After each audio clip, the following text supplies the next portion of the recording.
L- l- Ladies and gentlemen, welcome back to the True Life Podcast. I hope everybody's having a beautiful day. Hope the sun is shining where you are. I hope that you understand that the birds are singing a special tune for you today and that the wind is at your back. Ladies and gentlemen, allow me to introduce our special guest, Tristan Rushworth. Tristan is no stranger to the challenges of growing a business while juggling various aspects of life. As a co-founder who successfully took a tech startup from zero to over 7 figures in annual recurring revenue, he has faced his fair share of trials and errors, which have taught him invaluable lessons about what works and what doesn't. Tristan understands the intricate art of balancing sales, marketing, and working on the business, all while striving for the elusive work-life balance. His solution is to simplify and focus, and this journey is made easier with someone like him in your corner, helping you reverse engineer the steps necessary to achieve your business and personal goals. He is a driving force behind Unbound, a community designed by founders for founders, with the mission to support entrepreneurs in scaling their revenue without burning out. Tristan and his team at Unbound provide tried and tested strategies along with the essential elements of mindset and accountability to foster sustainable growth.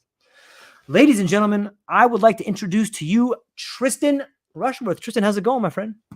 Very good. Thank you, George. That's probably the most energized and thorough welcome I've ever had. So, yeah, grateful for it. Well, I'm Thank you for stoked you're having me here. on. Yeah, absolutely. There's so many.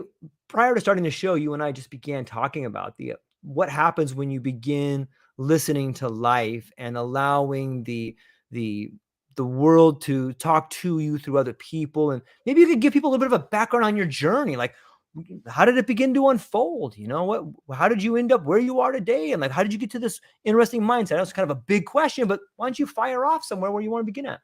Yeah, sure. Yeah, that is a big question to start with. I, Right. I would say just a pretty normal bloke, I would say. I was born in a working class town in the north of England. And yeah, that early stage of growing up shapes my early mindset and view on the world, I would say. And especially my early career as well. So I got, very into chasing things, chasing money, Sure. for wanting freedom for myself, really. And that led me to a career in banking, which I did for 15 years, lived in London, kind of on the rat race. And then I met my wife and my whole world changed. So my wife, Amy, she's a coach, very into spirituality. She's a breathwork coach, amazing woman, very supportive, and didn't kind of like push me in any direction, but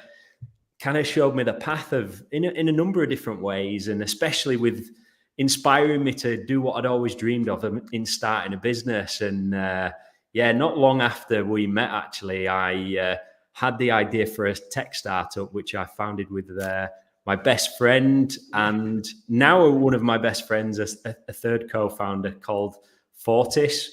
That business helps personal trainers in the fitness space grow online businesses. And yeah, that was an incredible journey.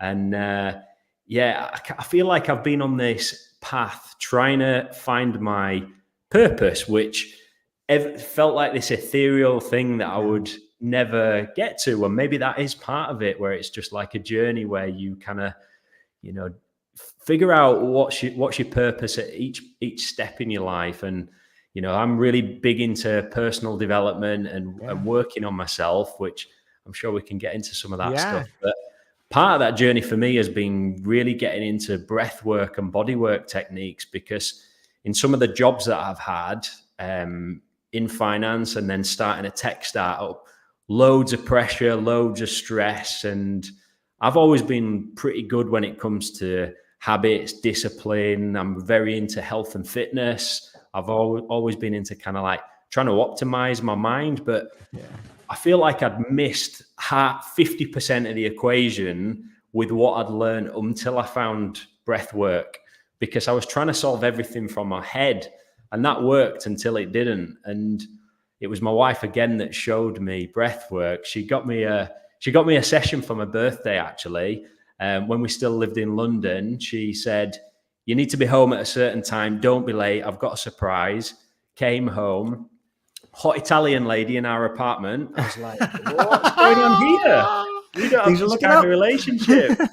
And she was a breathwork coach. So she took me through my first breathwork session, and that blew my mind. I had no idea that you could do these kind of things with breathwork. And I'm sure we can get into this, but it basically just showed me the power and the innate wisdom that's in all of our bodies, that we don't have to solve everything from the mind, that actually the body's so wise and can support us on this journey. And so I'd just kind of been using these tools and techniques in the background to help myself. And then, I just got this kind of sense, this calling, I guess I would say, for sharing these techniques with more people, because I just realized that lots and lots of people were going through the same journey as me, of dealing with loads of stress, loads of pressure, struggling to sleep, struggling to switch off. And so then I decided, right, I'm gonna learn more about this, dive into it, do some qualifications, and then share it with more people. And thankfully, we've got an amazing team at Fortis, and the business was in such a good place that I was able to take a step back from the day-to-day running and focus on helping founders with these techniques. And then that journey then led me to meet my new co-founder, Rich, at Unbound. And Rich is like a bit of a brother from another mother, I think, where we just kind of have the very different skill sets, but the same view of the world of what we're really interested in. We're really interested in business and helping support amazing entrepreneurs. But not only with business strategies and tactics and growth, also looking after the founders of the business. That's the thing that we're really passionate about. So we work on things like mindset, behavior change, habits, techniques like breath work to help with the nervous system. And then we also bring guest experts into the community, because it's a community that we bring together as well. Because I think for me, it's like you can go on these journeys of personal development on your own in isolation is good at times, but I think it's also good to go through these journeys as part of a community as well, with other people that can relate and support you with those challenges. So yeah, that's a bit of a whistle stop tour of what I've been up to. Yeah. I love it. It's interesting to me to see like the Ariadne thread that connects it all. You could take it back to breath. And if we go back to the first thing that happens when you come into this world is a doctor spanks your butt and you take your first breath. And we often hear the death doulas talk about people taking their last breath. But in some ways, that first breath is that very thing that you get to breathe in the world.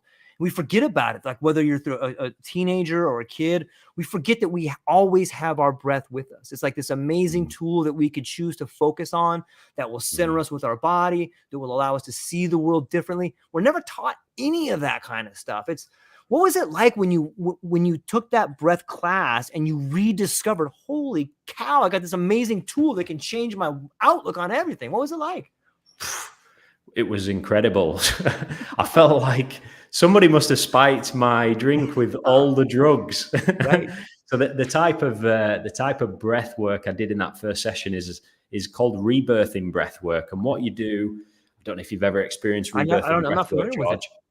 It's you breathe for between 60 minutes and an hour and a half, and you breathe in just a conscious, connected way. It's a very simple breath, but what it does is it energizes your whole body, and you can shift energy in your body. And then also, because of the change in carbon dioxide that happens as you breathe in like this, you effectively turn off your prefrontal cortex, the thinking part of your brain, and activate the limbic amygdala part of your brain, like the kind of the prehistoric parts of your brain. And so what I experienced in that first session was completely getting out of my head, turned off my conscious brain. And what I was left with, what's going on underneath. So much was going on underneath. And I actually got the idea from my first business from that session, because I could just see things in complete clarity. So yeah, it was amazing. And then I also had a big release at the end of the session as well. I cried for about 15 minutes for the first time in about 15 years, because my winning formula had always been, I don't need to go near these quote unquote negative emotions. I would just suppress things, because that was kind of my winning formula. And nobody could have told me otherwise. I had to experience the fact that, and have my own realization that actually that's not a great way to go about life.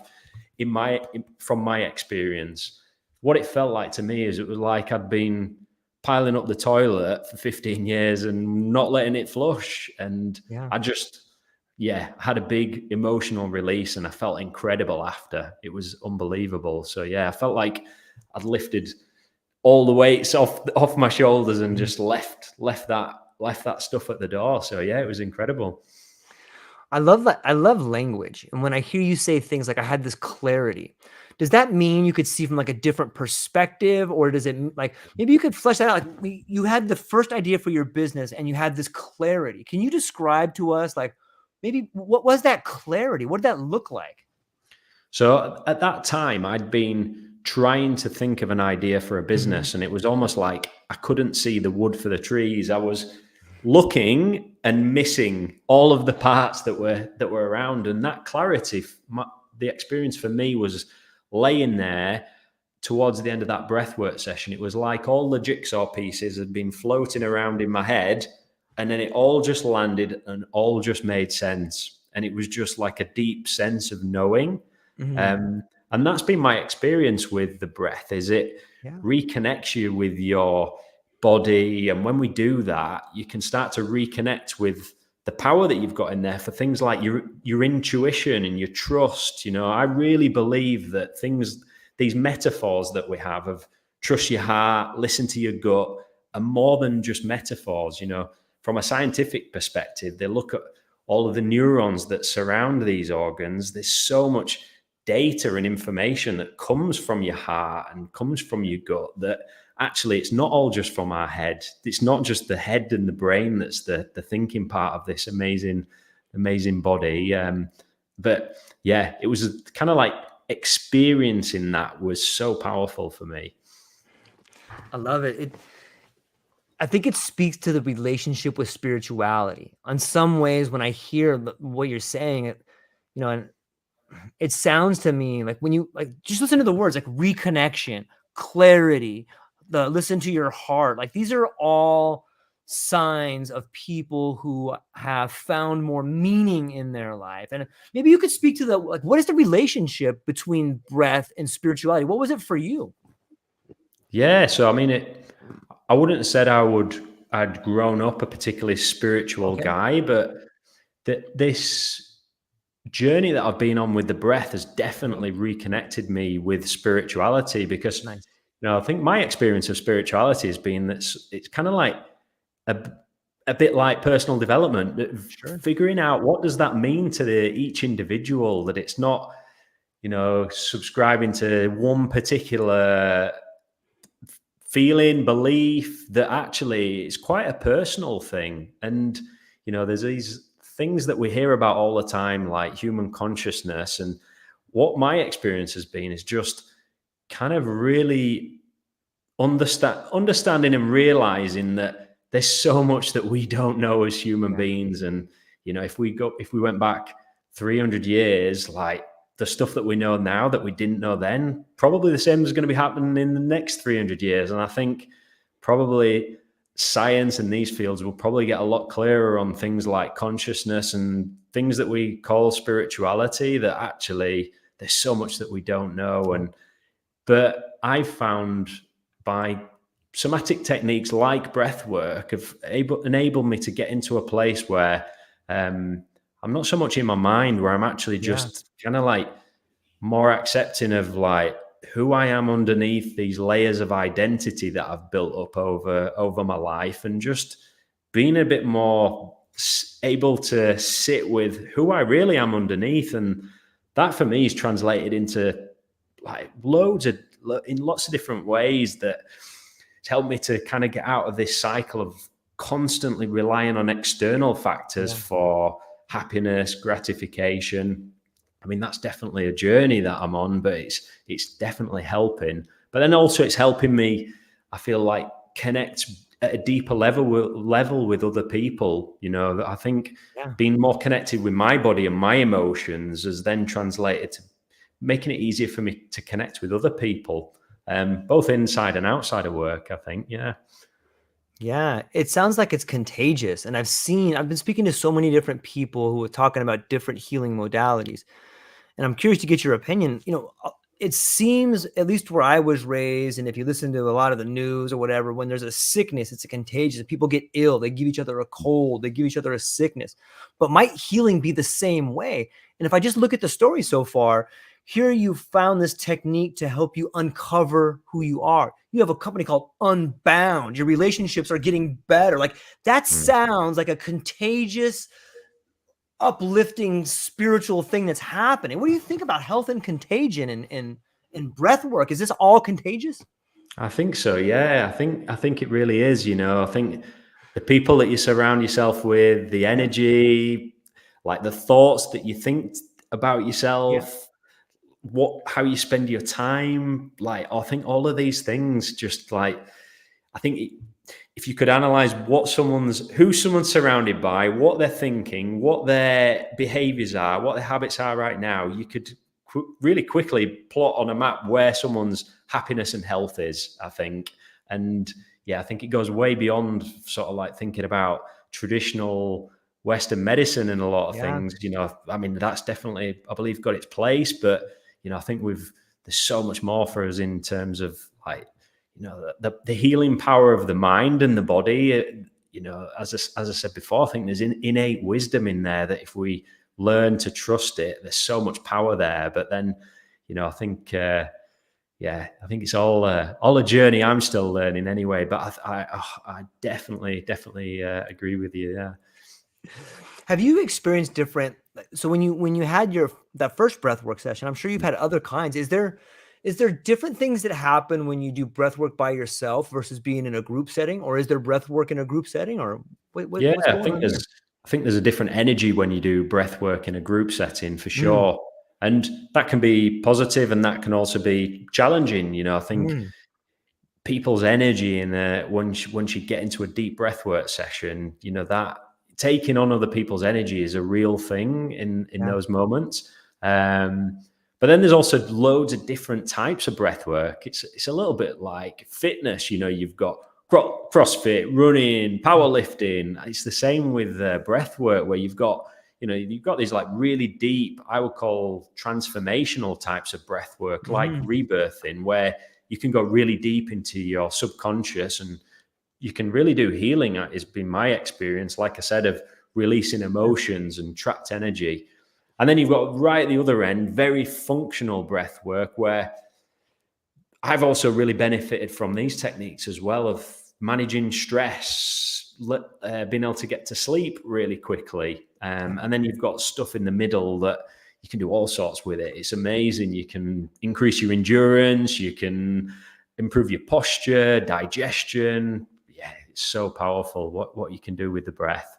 For anyone listening that wants a bit of a starter, like James Nestor's got a book called Breath, which it's a great introduction to the power of breath work and all the things that it can do. I found that really useful at the start of my journey. It brings up to my mind this idea of language and breath. When we look at people who tend to be good orators, a lot of times they have this cadence that draws us in, or they use these giant flowery words of rhetoric. And, but when you change your speech patterns, you're changing your breath. And in some ways, a great orator or a great speaker is exchanging breath with the crowd. And it's like a tide going back and forth. Kind of interesting to think about, right? Beautiful. Yeah, I love that analogy. And yeah, I think up until recently, probably professional speakers or executives that were Yeah. trained with speech coaches were probably the only people, and maybe some of the top athletes that were actually trained on the breath. Outside, I would say, of more holistic, maybe like yogis and so on, that had, continued these more ancient practices. But yeah, it's great to see that there's more and more conversation happening all over about the power of the breath and breath work. Because I think it's just the most underappreciated thing in the human body, where I think that's probably because we just do it unconsciously all day and all night. But when we're conscious of it, it's so powerful. It blows my mind this is why I love having these conversations. There's so many things that I begin thinking about, and you're right. Breath is something that we all have, and it's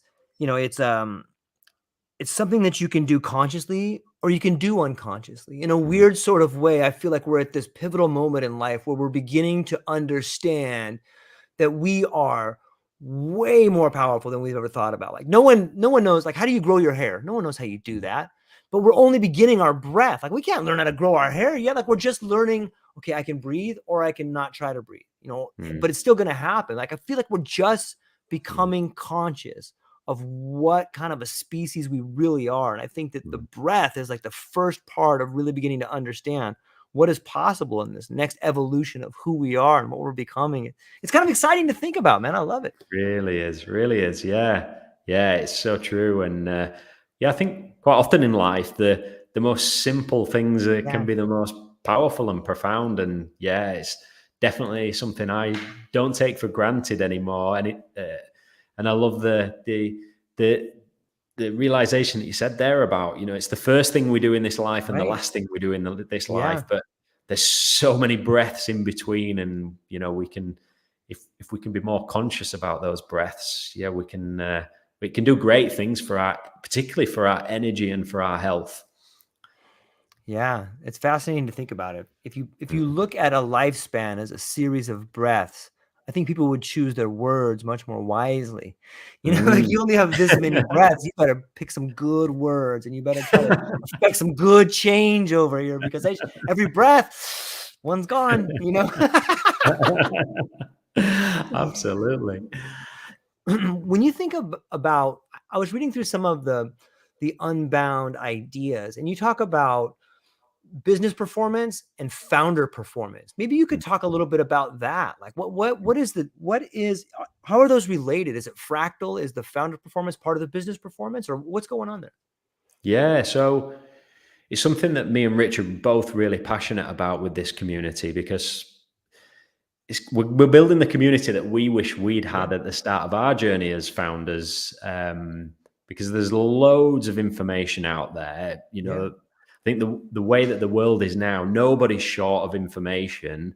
But what we're trying to do is trying to just distill the things that we've found the most useful and make them really simple and accessible for founders. And what we've found that, if the founder in the business doesn't look after themselves, the business performance isn't going to be maintained for very long. And what most founders are wanting to do, they're wanting to grow their business and build these like really cool and exciting businesses. And we think doing that in a conscious way that also looks after the founder is the way to building a sustainably successful and happy business for everyone in it, and particularly the founder.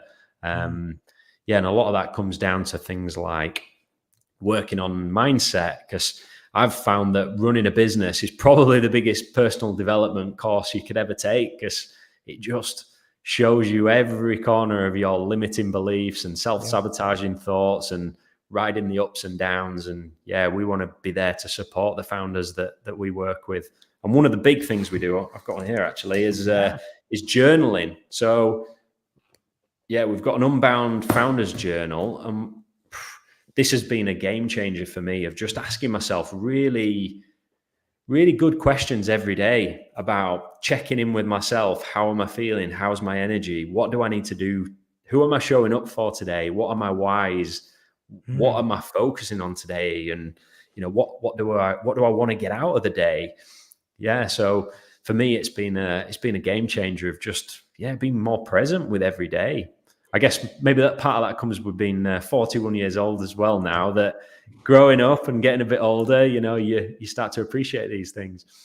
Yeah, especially if you're a founder and you find yourself running in the red, or you find yourself building something in the beginning and you already have an established relationship. I think a lot of founders find themselves I'm trying to run this business so that my family will be better, but you're actually taking all your time away from your family. Like it's such an incredible tightrope you try to walk, and the things you tell yourself in order to get up every day. And like, I'm only gonna get 3 hours of sleep, but I got to do this. And oh my God, I'm not hanging out with my kid, my wife. I got to do this bill. Like, but the most important thing is this business has to run. You know, like, how do you walk that tightrope?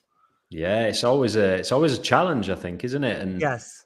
as someone who I like to achieve, and there's always something innately with me I really want to do really well. That's definitely a line I've walked a lot of the Yeah. past, and especially taking out of the bank account of credits with family, Yep. friends, the sleep account as well as all Yep. often running the red. And yeah, my journey as a founder has been like figuring out what does the best balance look like for me. And yeah, running that sleep account in the red for days and days and days just is a recipe for disaster for me, because it means that I make poorer decisions. I show up with less energy, less enthusiasm, I'm less creative. So yeah, this kind of pushing everything to the limit mentality that seems to have kind of like slipped into the narrative in modern day culture, especially around founders and entrepreneurs and this hustle hard culture. Yeah, I'm definitely a proponent of working hard, but Sure. working smart and working on the right things and working on things that, are going to support your life. There's definitely been times in my life where I've like looked back and I'm thinking, well, why am I doing all this? I think it speaks to the idea of, and maybe this gets back to breath, and maybe this gets back to where we are, or maybe this just gets back to a couple guys in their 40s, but this idea of a lifestyle company. Like, if you're going to build something, shouldn't you want, and I don't know, this is probably depends on the actual founder or the actual person that wants to do something, but does there come a point in time for me, there comes a point in time where like, what the fuck am I doing? Like, do I really want to work this hard forever? Like, is this what I'm doing? Like, first off, do you love it? Do you want to do it? And how much money are you making? And like, what are the sacrifices? Is that something that you would turn to journaling for, is to answer those questions for yourself?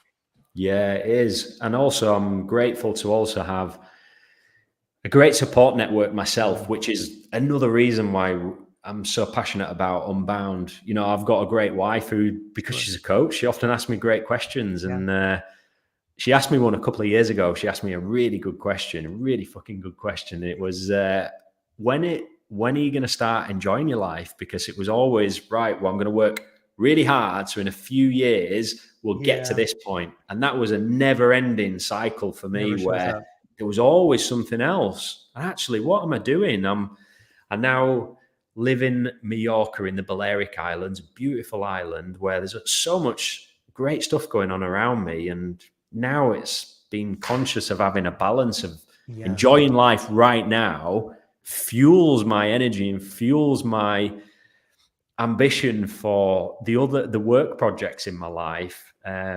So yeah, it gives me more, and I show up with more energy and more ideas when I'm living life to the full outside of work as well. I love it. And I think it speaks to this idea that you only have the present moment. And right now, in this present moment, whether you're streaming your consciousness, or you're working on a project that you like to work on, or maybe you're taking some downtime, whatever you're doing in this moment, it's nice. And you realize, like, okay, right now I don't have a problem, but what if you only have another 4 months of operating income? It's real easy to get stuck over there. But that draws out all your creativity too, right? Like, if you're focusing on what could happen next month, how do you balance that? Like, hey, you're running in the red over here. How do you decide, I'm going to focus on the now and do the best job I can today versus worrying about the operating income next month? Like, what do you do to balance that? Yeah. So I've got a few tools that I use. So yeah, the journal is definitely one where helps me to zoom out. And because I think when you're building a business, or when you're doing many things in life, it's very easy to get stuck in this, just looking at your life and what's going on from a very magnified, focused point in time and over exaggerating both the ups and the downs. So I think for me, journaling has helped me to zoom out and see, what's the bigger picture? Where's the longer term trend going? And then also make sure that I'm making times for, my friends, family, for me, doing things that are exciting for me. And then the other thing that I've always kind of in recent years make sure I'm doing is having a mentor and a coach myself, to ask me really good questions and support me and challenge me, and hold me accountable. I find that, that's really, really powerful for me, is having someone in my corner, but that is going to ask me the tough questions and, make sure I'm keeping myself accountable. It's interesting. Sometimes when I think of breath work, I think of patterns of breathing. Like, we spoke about one earlier with like the rebirth one, or some people have the 4 quick ones in, 1 out. Do you think that there's a relationship between the patterns we breathe and the patterns in our life of success and failure? 100%, definitely. Yeah, for sure. I think you can, certainly in terms of someone's nervous system, their energy levels, their health habits, you could sit and look at how someone breathes and you'd have a fairly good indication of how they're feeling moment to moment. There's different breathing deviations that we have that have a big impact on our life. And when you have the compounding impact, so that these breaths have over years and years and years, they don't have, they have some effect in the short term, but over years and years and years, they have a really big impact. Things like, when we're surrounded by technology and like typing on emails on a computer, quite often our body's natural reaction for some people can be to hold the breath, or to not be in a great posture. And that affects your breathing, whether you're breathing diaphragmatically or up into the chest.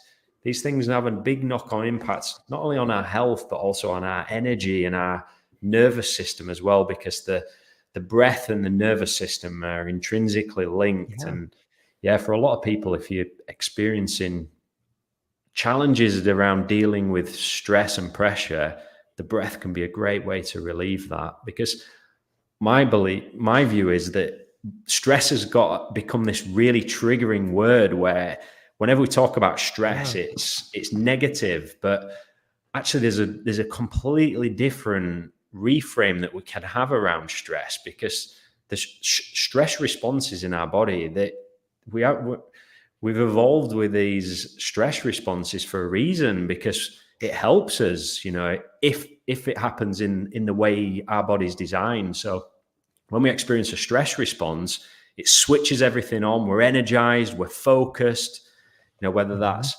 getting a work project done on a short deadline, or, doing a exercise movement that's very intense, or getting out of danger, stepping out in front of an oncoming car. Without that stress response, probably get hit by the car. So it's really important that it happens. But the challenge becomes when we get stuck in a stress response and we can't get out of it, and we can't relax when we want to relax, or sleep when we want to sleep, and recharge and replenish our body.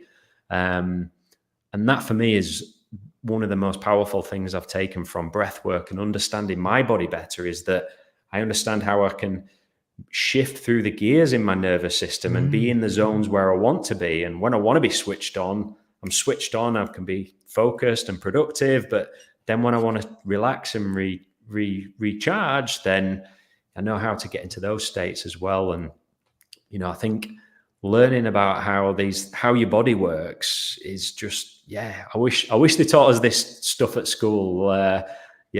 Along with a few other things.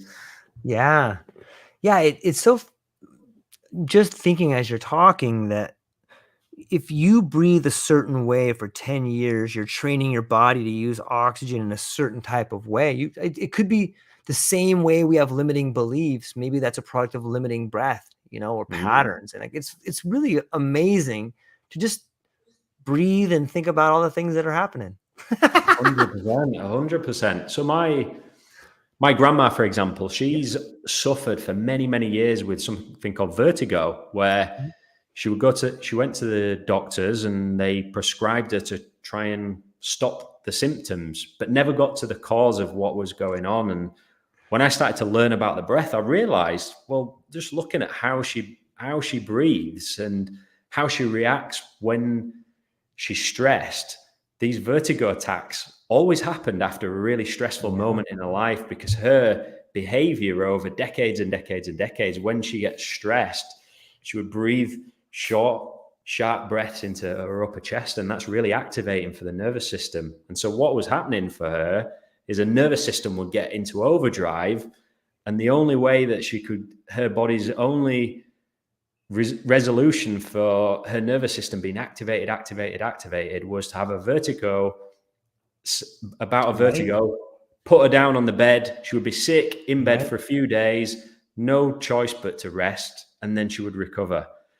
But she'd never been taught how her body and how her nervous system works, but understanding that and then changing the way that she breathed has been a game changer for her. So yeah, I think it's really empowering for me for people to discover what the healing power of what's going on in your body. You know, I think when your body's showing symptoms, medication is not always going to be the best solution. You know, if it's not getting to the root cause, I think trying to get to the root cause of what's going on, you know, I'm not a medical practitioner, so I'm not saying stop taking your medication. But for me, it's like taking power and taking control of your own health and like trying to get to the root cause of what's going on. I think the more that we can discover things like breath work, somatic body techniques, you know, there's a lot more like testing available now and that links all of these things together rather than just treating symptoms in isolation. And then, you know, sometimes these medications have side effects that lead to side effects that lead to side effects. So yeah. Yeah, I never understood that. Like, there's really no such thing as a side effect. It's just another effect. They just say that this effect will cure your headache, but this other effect will give you bloody diarrhea. You know, like there's all these other effects, but they're all the same level of effects. Like they just try to use language or semantic trickery to be like, this is a side effect. You know, it's interesting to think about it. And I do believe that we are on the cusp of changing the way in which we can heal ourselves. And as much as I look at big pharma sometimes and I get upset with them and the way the medical system is, maybe it was necessary. Maybe we didn't know as a species. Like we're just trying to solve the damn problem. Man, that pill made me feel better. I didn't have to think about it for a while, but maybe now we're at a point where we cannot move forward until we realize we can't just mask the symptoms anymore. This is not working. There's people all around the world that are having a mental health crisis. We find ourselves on the precipice of war, blowing money left and right. Like covering up the symptoms doesn't work. We have to solve the problem. And maybe the easiest way to do that is just take a breath. It's one potential solution for quite a few things. Yeah. Wouldn't it be interesting if you had the world leaders just sit down together and maybe just participate in some sort of breath circle or you know, just to take a moment before they started ripping into each other. But you know, even in your own relationship, do you use these techniques? Like for me and my wife, sometimes if things get heated, you know, it's always okay. This is a conversation where, you know, you got to remind yourself the purpose of an argument is not to win, it's to solve a problem. You know, and so in difficult situations, is there a certain breathing technique that you use to like try to center yourself? Yeah, there's a really, I find it a really profound technique called coherence breathing. Okay. Which is great for grounding yourself, but then also with practice, you can also change your emotional state. So there's a load of scientific research around coherence breathing, and a lot of top athletes are actually using this because they want to get into a certain state before a big game. They don't want to be necessarily be fired up and wasting energy by being overexcited. They want to be calm and peaceful before a big game. And so you can apply the same techniques that a top athlete's using before a big game in difficult moments in your life, you know, in a meeting at work or in an argument with your spouse or partner. Yeah, I've found that it's a very quick technique that you can use to just reconnect with yourself, center yourself, and then also, as I say, with practice, you can shift it. So if you're feeling sad, angry, you can start to, with practice, shift to states that you choose. So more pleasant states, quite often they would be. Yeah. Can we do a breathing exercise? Like, can you run me through that? Yeah, sure. Let's do it. Yeah. Okay. Nice. Okay. So, all right, George. So if you just close your eyes. Okay. And then just tune into your body. And then just notice how you're feeling. See if you can just notice what emotional state are you feeling? What emotion is most resonating for you right now? And then whenever you're ready, just start to slow your breath down. So breathing in and out of your nose. Start to take slower and deeper breaths than you normally would.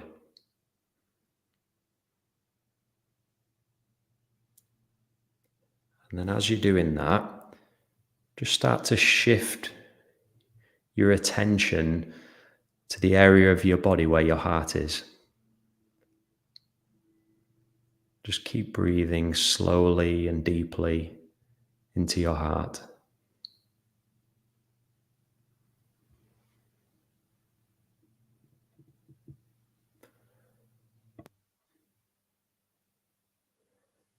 And as you're doing that, see if you can remember a time in your life where you felt a really pleasant emotion. Could be joy, happiness, excitement. Just try and pick one.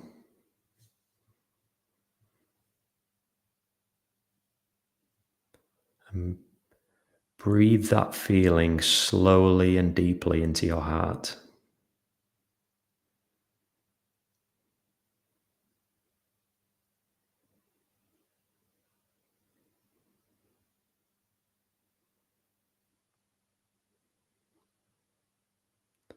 If your mind starts to wander, that's okay. Just try and remember that feeling. Breathe it slowly and deeply into your heart.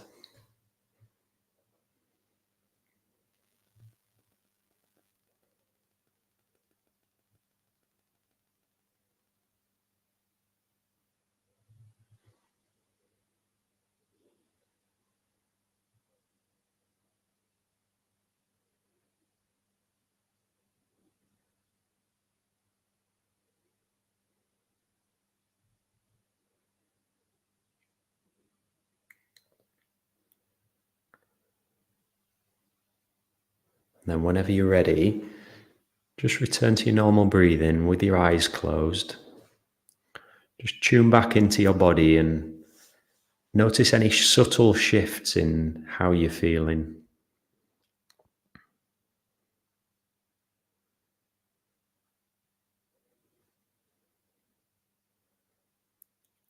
And whenever you're ready, you can open your eyes.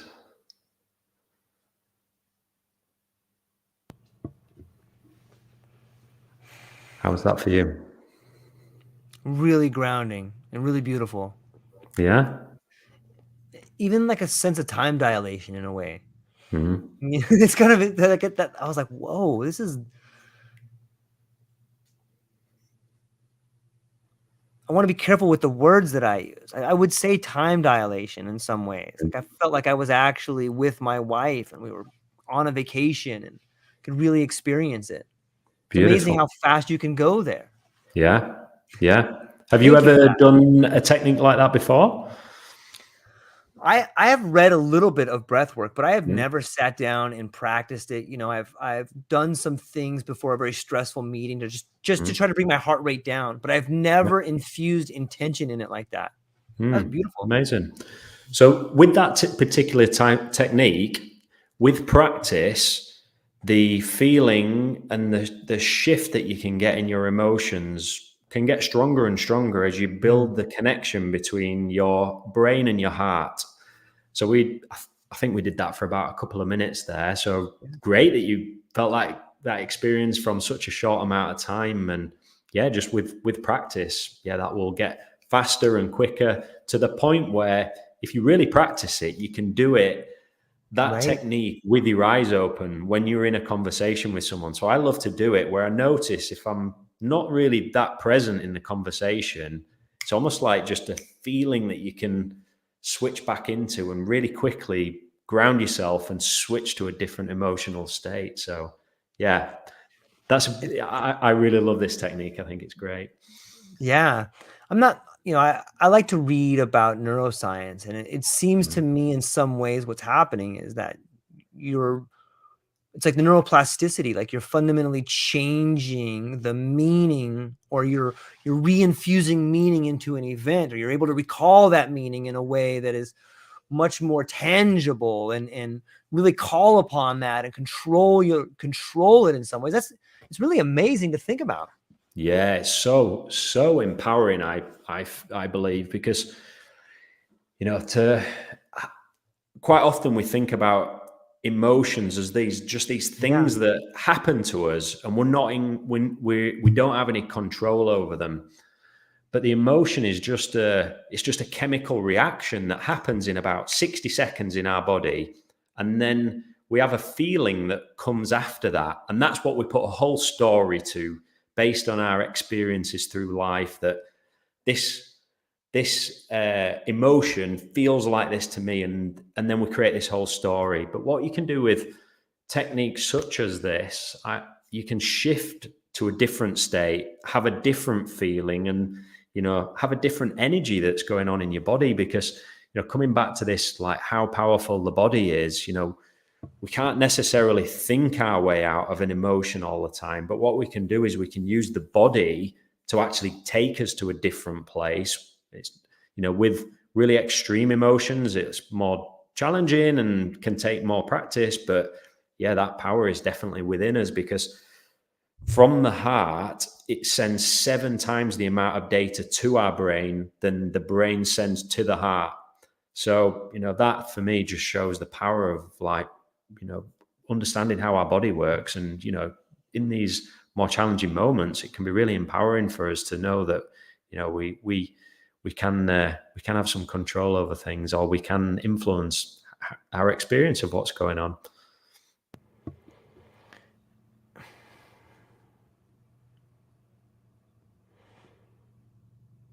It blows my mind to think that we really don't know anything. Like, we don't thoroughly understand what's happening. The idea that comes to mind is that over the internet, you and I can have this connection where we can do a breathing exercise together. And just by listening to the words and the technique that you're talking to me, I can get a better sense and a clearer understanding of the environment around me. Somehow, through the breath, through our words, even though we're on the internet, we can communicate in a way that can fundamentally shift the way we model reality. That is fucking mind-blowing to me. Like, right? And like, we're not even next to each other. Like, it's so crazy to think about. It really is, mate. It really is. Yeah, and things like, I think you're absolutely right. I think we're just starting to Yes. we're only at the beginning of discovering what's Yep. going on here. Things Yeah. like the frequencies that our heart emits, from a radius in our body. There's a lot of science behind this now, of like, actually, when you come into a room and you feel the energy's a bit weird in the room. Well, yeah, because our heart is emitting all of these frequencies that we Yep. can, if we're in tune with our body, we can pick up on this stuff. And Yep. yeah, I think we've got superpowers within all of us that we can tap into. And yeah, I think the more that we can uncover this stuff, I just love it. I think it's so exciting. I think the human potential is incredible. I think we've got so much that we can still to learn about how our bodies and our minds work. I think it's just very exciting for me. I've always had a deep passion for this stuff, and yeah, I'm grateful to be kind of doing it as part of my work now, which is great. That is, it's part of your mission. Like the word awareness comes to mind. And when you start thinking about breath, you think about awareness. And I read an article not too long ago that I can't cite the article.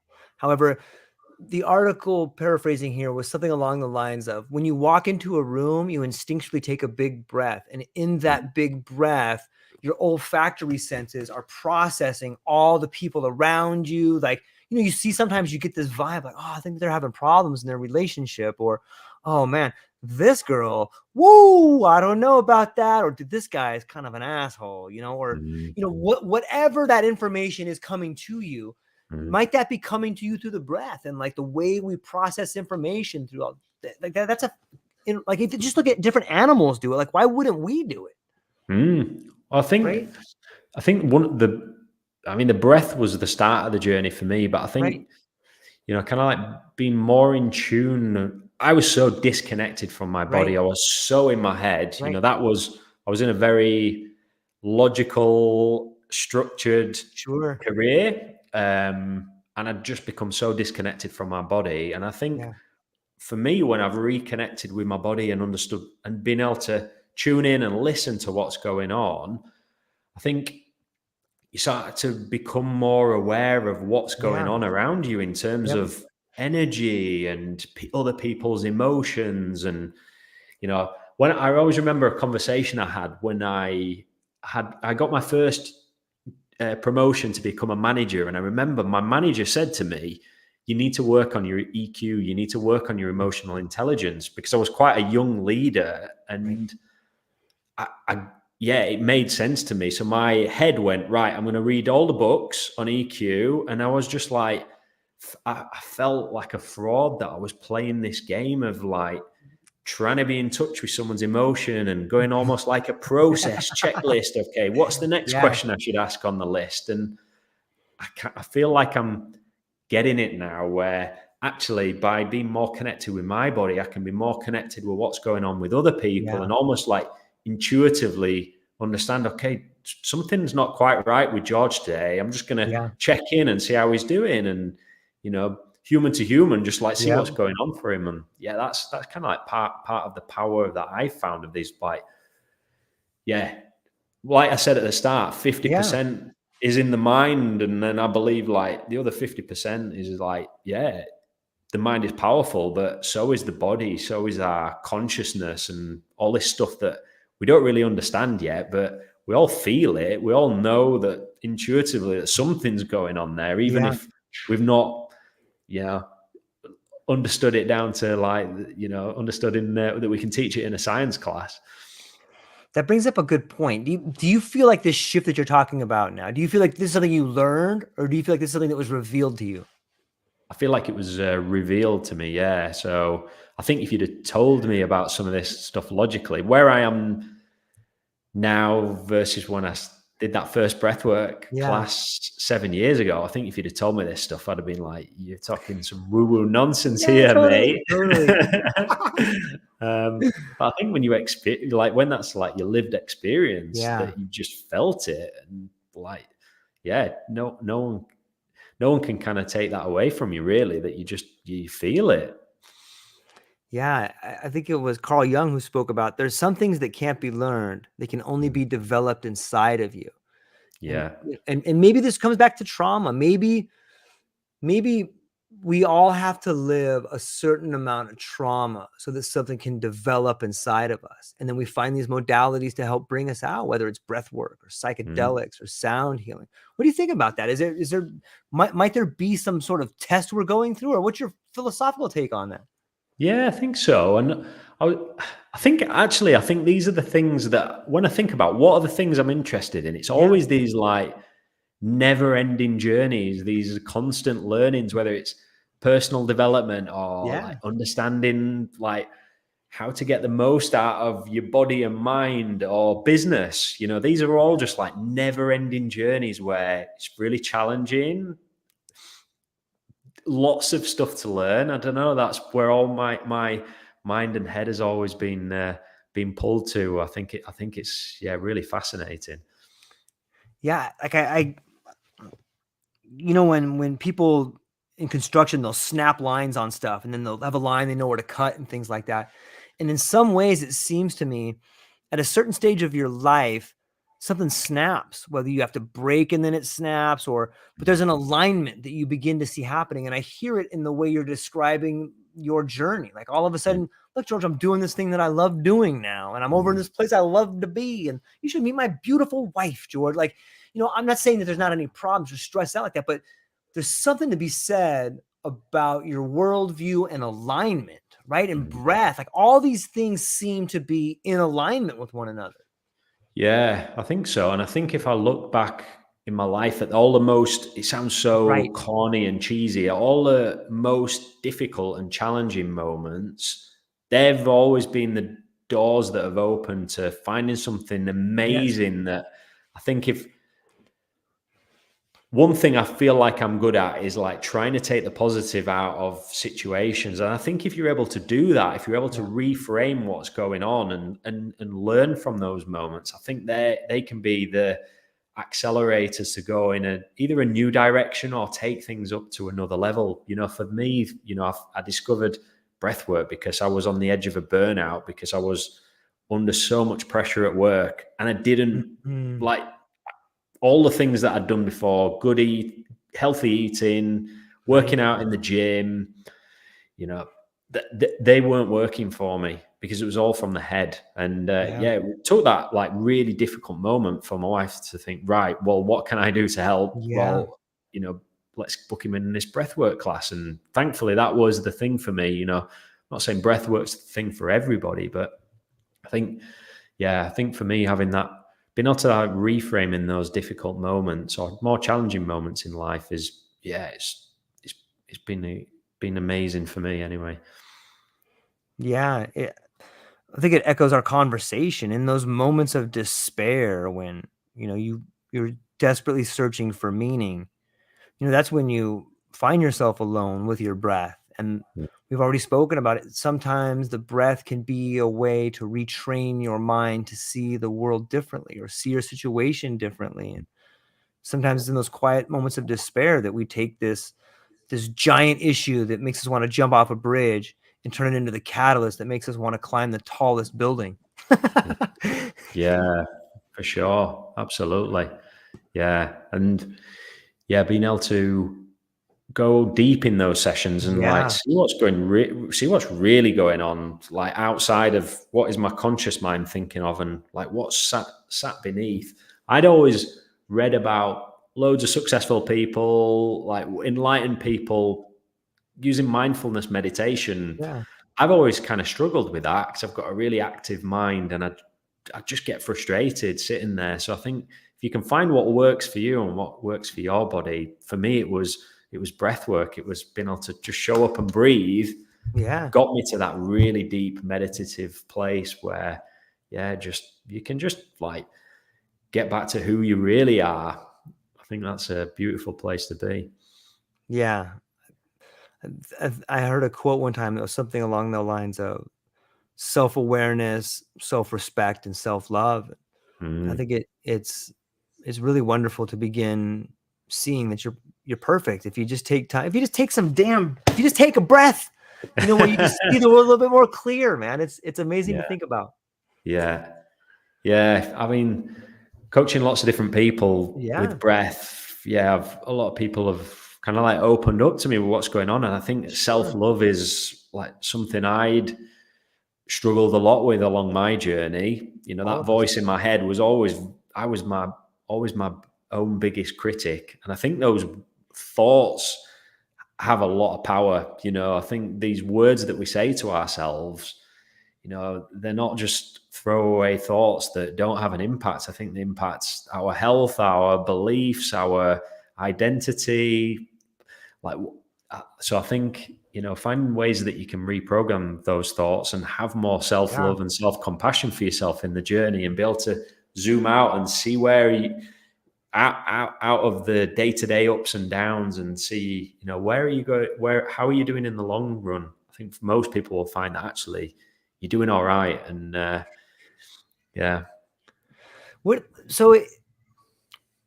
when I think about the conditioning that puts in our minds this negative feedback loop of you're not enough, or you don't have this, or I can't have that, or I won't be happy until I get this, all that negative feedback loop, or all that internal monologue or internal dialogue that we carry with us and tends to manifest itself. Do you think that just having conversations like this and making changes in your life will affect the next generation and maybe start to stifle some of that sort of negative talk, start putting in place a better algorithm for people to run on in the future? I hope so. Yeah. I think if people find tools and what works for them to get out of this almost like preconditioned programming that we've got to want stuff, to need stuff, when actually the most important things in life are generally already here and already with us. We're just kind of like a bit like we talked about with the breath, such amazing things are just happening in the day-to-day moments, that we just can all almost take this stuff for granted, for wanting stuff that really doesn't mean that much. Without getting the tinfoil hat on, and I'm not sure if everyone wants all this stuff out there, but I think the power of connection over the internet, and messages getting out there, and alternative views, and people being able to share what's working for them. I'm pretty optimistic that the future can be bright, and not just the next generation, that this generation can create a really happy and empowered life for themselves. I see so much more meaningful events happening, whether it's conversations with people, or when I look at the foundation of what you're doing with Unbound, like, just listen to the terminology, unbound, like you're freeing people, and you want to find ways to help people live a better life. Your wife is a coach. Look at all of these ways in which people are beginning to develop themselves, to develop other people, instead of trying to be in a position where, like, I'm going to extract this person's labor. Now we're finding ways to connect with people, to make ourselves better. And in doing so, we're making the world better. Like, I get goosebumps just thinking about this. I see that same change happening. And I think you're right. Why can't it happen in this generation? Slow it first and then all at once, right? Yeah. And I feel like it's like a journey where, before, someone would have to go through their whole life, have these lived experiences, and then pass that down to the next generation. And you maybe learn from a few people, and then obviously like books came along, and that accelerates it. Then you've got television and radio, and now the internet. I feel like it's just getting easier and easier to become faster and faster at shortcutting the mistakes and shortcutting the lessons, and actually getting to the truth of what's going on and what works for you. And so I think that journey of I think there's definitely challenges around technology with distractions, and there's these billion-dollar companies trying to extract our attention and our focus from other things in life. But I think there's a flip side to that, where if used in the right way, I'm loving having this conversation, George. And without technology, that wouldn't be able to happen. It's on some level, I think that AI or technology is really teaching us how to communicate effectively. And by communicate, I mean convey meaning to one another. Language, while beautiful, words are but a fragment of language. And if we don't define our terms in a discussion, we can just talk right past each other. And it's so easy for your words to turn into fists, and to turn into anger, and these obtuse emotions that we don't even know what the hell they really are. But all of a sudden, we can put an image together with some words and some music behind it. I'm like, oh, that's very loving. Or, even though I can't thoroughly describe it, I understand the meaning more. And I think that's what's happening in this world, is this connection of coming together. And I think technology while it could be used to separate people, I think the end goal of technology itself is to bring people together. And that's what we're seeing. It's messy, but that's what we're seeing. Yeah, definitely. And that's what we're trying to leverage in Unbound, for founders, shortcutting their learning process in business. We've got a virtual community of people all over that can connect and share what's going on for them, their ups and downs, their wins. I think there's so much place for learning and community using technology that you can connect people outside of your immediate radius. And I think I think for me, you can't beat a face-to-face connection in a community, but having an online one with people that are specific to what you need in your life. Yes. So much power in that, because, unless you move to an island full of founders, then it's difficult to find that. Yeah. And even then, those people don't want to talk to you. They're like, you're not. All on the beach. Yeah. There's something to be said about finding your tribe and finding your community, and technology definitely allows you to do that, to be able to connect with someone who may be going through something similar to you, regardless of where they are or what they look like or what their exact box is. Like, there's someone else that gets it. Oh my God, I did this, I did that. And it's like, I'm not alone. It's so beautiful. Yeah. So true. So true. Man, Tristan, I love this conversation. I can't wait to learn more about Unbound. And I think that what you're doing is amazing. And shout out to Rand and Randall Hansen's book, Heal. I know we're both co-authoring, doing some awesome stuff in there. Hopefully we're going to get some panels together and talk more about it. I want it to be more of a movement. I want it to be people coming and giving their ideas of how they heal. And I'm hopeful that what we're doing will trigger other people to come and share how they're fixing their life and their world and the techniques they use. And we can put them all together and make it happen. But before I let you go, do you have any closing thoughts, or where can people find you? What are you excited about? What else you got, my friend? Yeah, so I'm on Instagram and LinkedIn, Tristan Rushworth. So if people want to reach out, say hello, ask any questions, would love to connect with you. And I think you mentioned there about this journey of people being on of healing and fixing, and the thing that probably my biggest takeaway from all this is that the power's inside of you to change and heal and fix so much, whether that's whether it's reconnecting with your body and your emotions or your health, or tapping into what feels good for you around work and business. So I guess that's my my parting thought, in that there's so much wisdom inside of us that if we can get past this racing mind and start to reconnect with who we really are, that I find that there's so many answers that lie within us. And then if that's powered by supportive mentors and community, that's it for me. That's the magic for me.